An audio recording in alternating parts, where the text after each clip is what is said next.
အားလုံးပဲမင်္ဂလာပါကိုအောင်နေပြန် channel နဲ့ကြိုဆိုလိုက်ပါတယ်ဒီနေ့မှာတော့ Messenger မှာအရေးကြီးတဲ့ဓာတ်ပုံတစ်ပုံ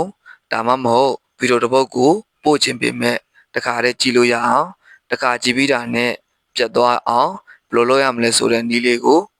မျှဝေပေးမှာဖြစ်ပါတယ်ခင်ဗျာပထမဆုံးအနေနဲ့ကျွန်တော်တို့ Messenger ထဲကိုဝင်လိုက်ပါ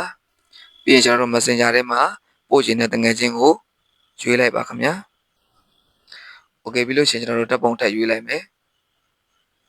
ကျွန်တော်ပို့ချင်တဲ့ဓာတ်ပုံကိုမှတ်လိုက်မယ်ပြီးလို့ရှိရင်ကျွန်တော်ဒီအောက်မှာ edit ဆိုပြီးပေါ်လာပြီ edit ဆိုအောင်နှိပ်လိုက်မယ်ပြီးရင်ဒီပုံရဲ့အောက်မှာရှိတယ်โอเคဒီ1နေရာလေးကိုတစ်ချက်နှိပ်လိုက်မယ် view 1ဆိုလို့ရှိရင်ကျွန်တော်တို့ရသွားပြီဒီ sum ဆိုအောင်နှိပ်လိုက်မယ်โอเคကျွန်တော်ဒီ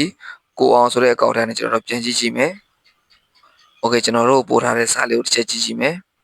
โอเคကျွန်တော်တို့ပို့ထားတာတော့ view photo ဆိုပြီးတော့နှိပ်ပြီးကြည့်ရမယ်ပေါ့နော်โอเคကျွန်တော်တစ်ချက်နှိပ်ကြည့်လိုက်မယ်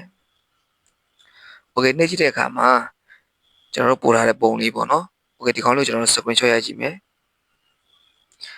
ကျွန်တော် screenshot ရိုက်လို့မရပါဘူးပြီးလို့ရှိရင်ကျွန်တော်တို့ဒီမဲ့ save ရလည်းမပါပါဘူးโอเคအဲ့ဆိုလို့ရှိရင်ကျွန်တော်တို့ဘက်တစ်ချက်ထွက်လိုက်မယ်โอเคဆောနာလိုပဲဒီ photo ဆိုတာလေးကိုပြန်နှိပ်ပြီးကြည့်လိုက်မယ်တွေ့လားမသိဘူးဗျာကျွန်တော်တို့နှိပ်လို့လုံးဝမရတော့ပါဘူးကျွန်တော်ဒီမှာနှိပ်နေရလုံးဝကြည့်လို့မရတော့ပါဘူးဒီနည်းနဲ့အရေးကြီးတဲ့ဓာတ်ပုံတွေဗီဒီယိုတွေကိုပို့လို့ရပါတယ်ခင်ဗျာအားလုံးအဆင်ပြေကြပါစေခင်ဗျာ